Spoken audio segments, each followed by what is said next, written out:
Perjuangan Bilal bin Rabah dalam memeluk Islam. Bilal bin Rabah adalah salah satu sahabat Rasulullah yang terkenal akan keteguhannya dalam mempertahankan akidahnya. Ia merupakan seorang budak dari Umayyah bin Khalaf yang terkenal kejam dan suka menyiksa. Ketika Umayyah mendengar kabar tentang keislaman Bilal, Umayyah langsung marah besar. Ia bertanya kepada Bilal, "Apakah benar engkau menganut agama yang dibawa oleh Muhammad?" Bilal menjawab tanpa keraguan, "Benar Tuan, saya sudah memeluk agama Islam." Mendengar jawaban Bilal, Umayyah langsung menyuruhnya untuk meninggalkan agama Islam dan kembali menyembah berhala. Namun Bilal menolak perintah Umayyah sehingga membuat Umayyah murka. Umayyah pun tanpa ragu menyambuk Bilal secara terus-menerus hingga membuat punggung Bilal berdarah-darah. Ketika melakukan penyiksaan terhadap Bilal, Umayyah terus menyuruh Bilal untuk keluar dari Islam. Namun Bilal justru menjawabnya dengan berkata, "Ahad, Ahad, Ahad," yang mempunyai artinya Tuhan hanya satu, yaitu Allah. Umayyah yang bertambah marah akhirnya mengajak para pembesar Quraisy yang lain untuk ikut serta menyiksa Bilal. Mereka kemudian mengikat tangan dan kaki Bilal menggunakan rantai, lalu menyeretnya ke padang pasir yang panas. Di sana, Umayyah memerintahkan algojonya untuk memanaskan batu yang besar dan meletakkan ke atas tubuh Bilal yang penuh luka. Umayyah pun berkata kepada Bilal, "Aku tidak akan melepaskan batu ini dari badanmu sebelum kau meninggalkan agama Muhammad dan kembali mengikuti agamamu yang dulu. Sembahlah Lata dan Uzza." Namun Bilal menolak perintah Umayyah karena itu tidak sesuai dengan hati nuraninya. Akhirnya, yang bisa Bilal lakukan hanya menjawab, "Ahad, Ahad, Ahad." Kabar penyiksaan yang diterima oleh Bilal kemudian menyebar ke penjuru kota Mekah hingga didengar oleh Rasulullah. Rasulullah memberitahukan kepada para sahabatnya, "Wahai sahabatku, sekarang saudara kita Bilal bin Rabah sedang mengalami penyiksaan. Adakah di antara kalian yang mau membantu memerdekakan Bilal dan melepaskannya dari penyiksaan tersebut?" Tanpa menunggu lama, Abu Bakar langsung menawarkan dirinya untuk membebaskan Bilal. Ia pun berjalan menuju tempat Bilal disiksa dan menemukan Bilal yang sedang ditelentangkan menghadap matahari dengan adanya ditindih oleh batu besar yang membuat Bilal kesulitan bernapas. Abu Bakar pun langsung menemui Umayyah dan menawarkan dirinya untuk membebaskan Bilal. Namun Umayyah justru berlaku culas dengan memasang harga yang sangat tinggi, yaitu 9 uqiyah emas. Ia mengira Abu Bakar tidak akan sanggup untuk membayar sejumlah uang yang telah ditetapkan. Namun ternyata dugaan Umayyah salah, karena Abu Bakar tidak masalah berapapun harga yang Umayyah tawarkan. Abu Bakar kemudian membayar sejumlah 9 uqiyah emas untuk membebaskan Bilal. Sebelum ia membawa Bilal pergi dari tempat itu, Umayyah sempat berkata kepada Abu Bakar, "Sebenarnya jika engkau menawar 1 uqiyah pun, aku tidak akan ragu untuk melepaskannya." Abu Bakar pun membalas, "Seandainya engkau memberi tawaran hingga 100 ruqyah pun, aku tidak akan segan untuk membayarnya." Alhamdulillah, Abu berhasil membebaskan Bilal. Lalu Abu Bakar membawanya ke tabib untuk mengobati luka yang dideritanya. Kisah Umar bin Khattab masuk Islam. Umar bin Khattab adalah sahabat yang tegas dan berwibawa. Namun sebelum ia mendapatkan hidayah, Umar adalah orang yang menentang keras agama yang dibawa Rasulullah ini. Sebelum ia mengenal Islam, Umar bin Khattab dikenal sebagai pribadi yang keras. Perawakannya yang tinggi besar dengan kulit yang kemerah-merahan membuatnya ditakuti oleh banyak orang. Umar juga sangat teguh memegang rasa kesukuannya, sehingga ketika ia mengetahui bahwa Rasulullah mengajarkan agama Islam yang berakibat perpecahan di kaum Quraisy, Umar menjadi marah. Tapi seiring berjalannya waktu, hidayah mulai datang dan melunakkan hati Umar. Hidayah itu mulai datang ketika Umar tidak sengaja mendengarkan bacaan surat Al-Haqqah yang tengah dibaca oleh Rasulullah ketika sholat di dalam masjid. Umar yang ingin tahu lebih lanjut tentang bacaan itu, diam-diam bersembunyi di samping masjid. Hal ini ia lakukan agar Rasulullah tidak mengetahui keberadaannya. Rasulullah yang tidak mengetahui keberadaan Umar terus membaca surat Al-Haqqah. Umar yang mendengarkan alunan surat Al-Haqqah bergumam pada dirinya sendiri, "Demi Allah, ini adalah syair sebagaimana yang dikatakan oleh kaum Quraisy." Pada saat itu, Rasulullah membaca Al-Haqqah ayat 40-41.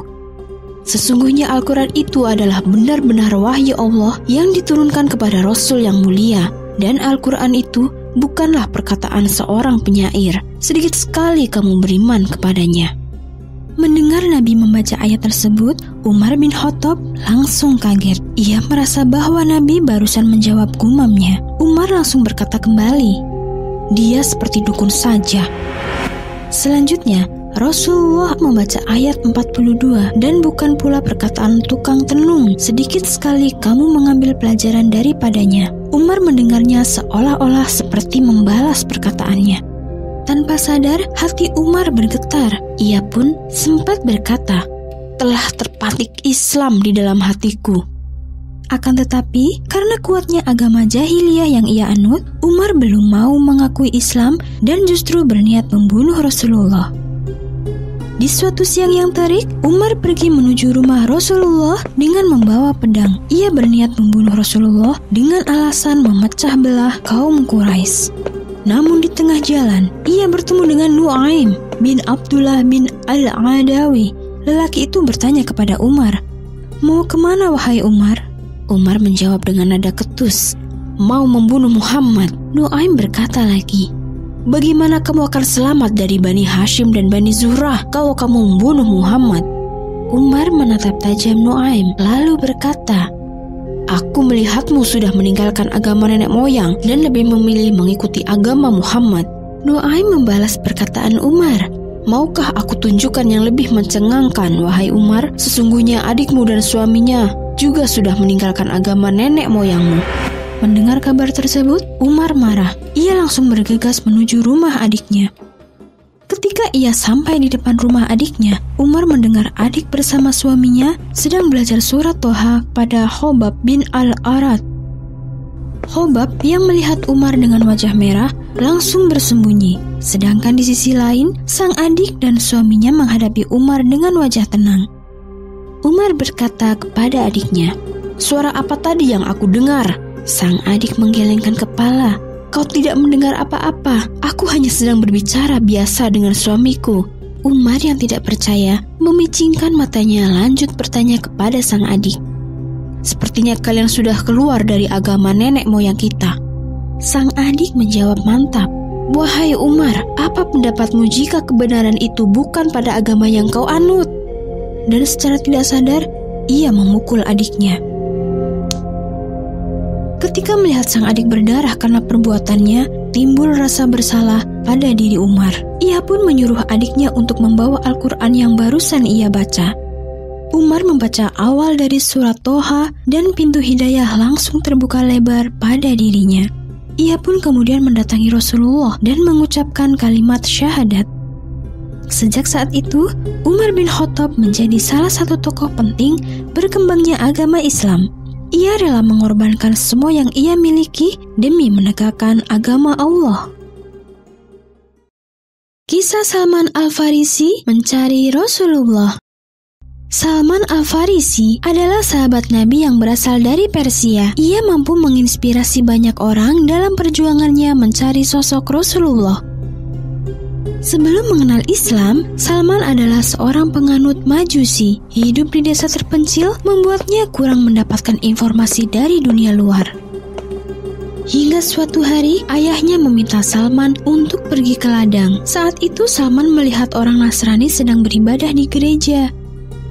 Salman yang tertarik dengan ibadah orang-orang Nasrani bertanya kepada mereka, "Dari mana agamamu berasal?" Orang-orang Nasrani menjawab, "Dari negeri Syam." Setelah bertanya banyak hal, Salman pun pulang ke rumah. Di rumah ia minta izin kepada ayahnya untuk belajar agama Nasrani. Namun ayahnya menolak permintaan Salman dan sebaliknya menghukum Salman dengan mengurungnya di rumah. Rasa ingin tahunya yang sangat tinggi mendorong Salman untuk diam-diam keluar sebentar dari rumah. Ia pergi ke gereja. Di sana, ia meminta kepada orang-orang Nasrani untuk mengabarkan jika para pedagang dari Syam sudah datang ke desanya. Hal ini ia lakukan karena Salman ingin mempelajari agama Nasrani langsung dari negaranya. Suatu hari, ketika ayahnya sedang keluar rumah, Salman mendapatkan kabar bahwa ada pedagang Syam yang sedang singgah ke desanya. Tanpa pikir panjang, Salman langsung meninggalkan rumah dan ikut pergi bersama pedagang menuju ke Syam. Sesampainya di Syam, Salman bertanya kepada penduduk setempat, "Apakah kau tahu kemana aku harus belajar agama Nasrani?" Penduduk setempat memberitahu Salman untuk menemui pendeta yang mereka anggap paling taat. Salman akhirnya belajar agama Nasrani kepada pendeta itu, namun ia merasa kurang cocok dengan sikap pendeta yang menyalahgunakan uang sedekah rakyat demi kepentingannya sendiri. Sebelum meninggal, Salman sempat bertanya kepada sang pendeta, "Kemana saya harus belajar agama Nasrani jika engkau tiada?" Pendeta itu berkata, "Anakku, pergilah engkau ke Mosul, Irak. Di sana engkau akan bertemu dengan pendeta yang mempunyai pengetahuan agama lebih baik daripada aku." Beberapa waktu kemudian, pendeta itu meninggal. Salman lalu pergi menuju Irak. Di sana ia bertemu dengan pendeta yang dimaksud oleh gurunya. Selama beberapa tahun, Salman belajar bersama pendeta itu. Selama bertahun-tahun, Salman melakukan perjalanan panjang untuk menemukan kebenaran. Hingga saat ia hidup di Amuria dan belajar agama Nasrani, sang guru berpesan kepada Salman, "Anakku, pergilah engkau ke negeri yang dipenuhi dengan pohon kurma di dalamnya. Di sana engkau akan bertemu dengan nabi yang menganut agama Ibrahim. Ia mempunyai tanda kenabian di tubuhnya serta ia merupakan seorang nabi yang tidak mau makan dari sedekah." Dengan berbekal menjual sapi dan kambing peliharaannya, Salman pergi menuju negeri yang dimaksud. Ia pergi bersama pedagang Arab. Tetapi di tengah jalan, Salman justru dijadikan budak dan dijual kepada seorang Yahudi Bani Quraidah yang tinggal di Madinah. Salman bekerja tanpa henti kepada majikannya. Jauh di dalam hati Salman, ia masih percaya bahwa suatu saat nanti ia akan bertemu dengan nabi yang dimaksud oleh gurunya. Sampai suatu siang, ketika Salman tengah bekerja di atas pohon kurma, seorang teman majikannya datang dan berkata kepada majikan Salman, "Celakalah kita, telah datang seorang nabi ke tanah Madinah dengan turut serta membawa agama Islam." Salman yang mendengar perkataan teman majikannya langsung menyahut, "Apa kata Anda barusan?" Majikannya yang tidak menyukai perilaku Salman langsung meneriakinya, "Diam kau, lanjutkan saja pekerjaanmu." Salman pun berusaha menahan rasa ingin tahunya. Ketika pekerjaannya selesai, dengan membawa serta makanan, Salman langsung pergi ke masjid, tempat di mana Rasulullah beserta para sahabatnya sedang berkumpul.